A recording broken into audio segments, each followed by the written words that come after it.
Assalamualaikum Abah. Waalaikumsalam. Izin bertanya, kenapa bangsa jin bisa mempelajari Islam sebelum mereka membaca 2 kalimat syahadat, sedangkan jin-jin yang lain tidak nyaman jika mendengarkan ayat Allah?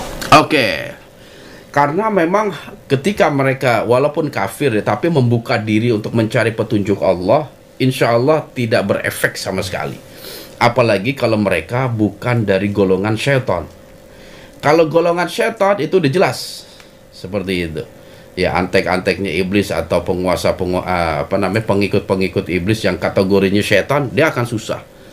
Tapi kalau dia terbuka, dia penganut ajaran-ajaran tertentu di alam sana, itu mereka bisa mampu mendengarkan dan mempelajari Al-Quran. Nah, sebagai salah satu bukti dan contohnya adalah ketika kita mempelajari asbabul nuzul dari surah Al-Jin.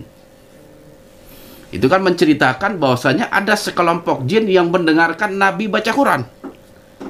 Inna sami'na Qur'anan ajaba. Sesungguhnya kami melihat Al-Quran yang menakjubkan.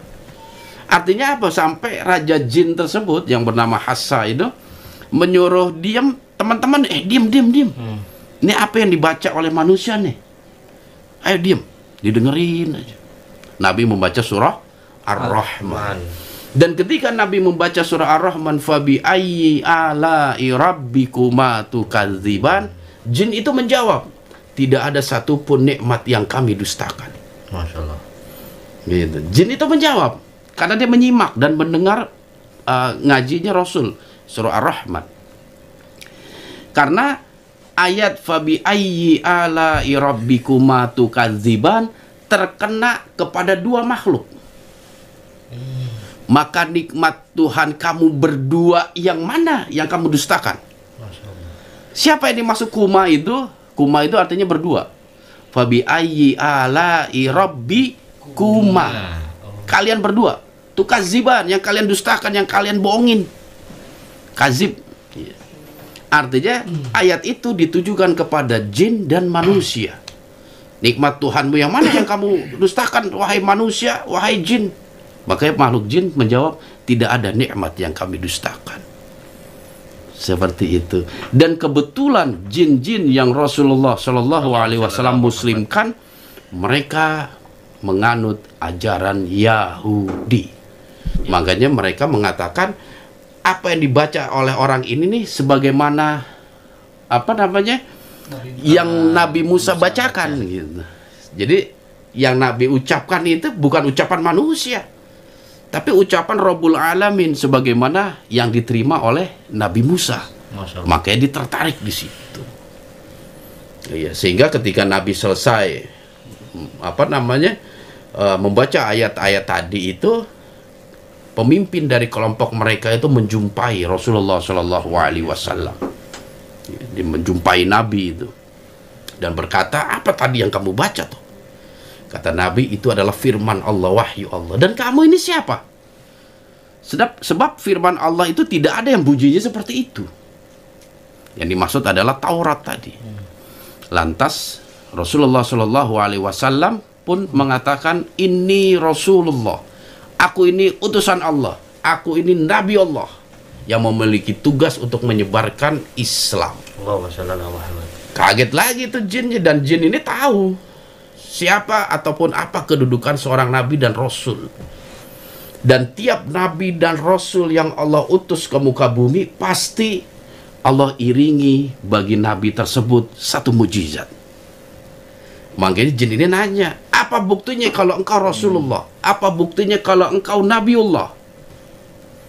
Jadi dia minta ditunjukkan sebuah mukjizat, bukti itu maksudnya. Bukti sebagaimana nabi-nabi terdahulu. Karena salah satu bukti kenabian adalah dia memiliki mukjizat.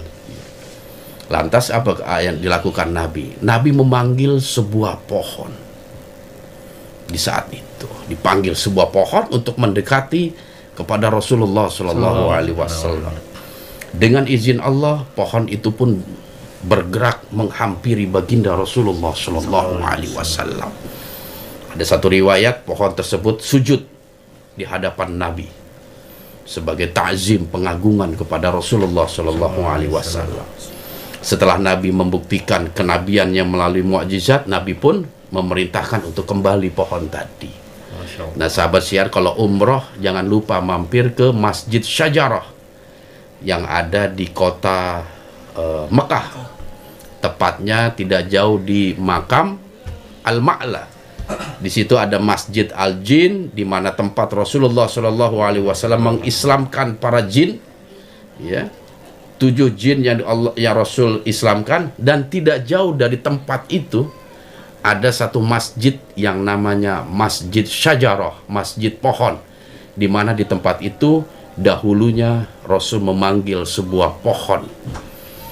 Dan ketika terjadi hal seperti itu, makin takjub lagi para jin tadi.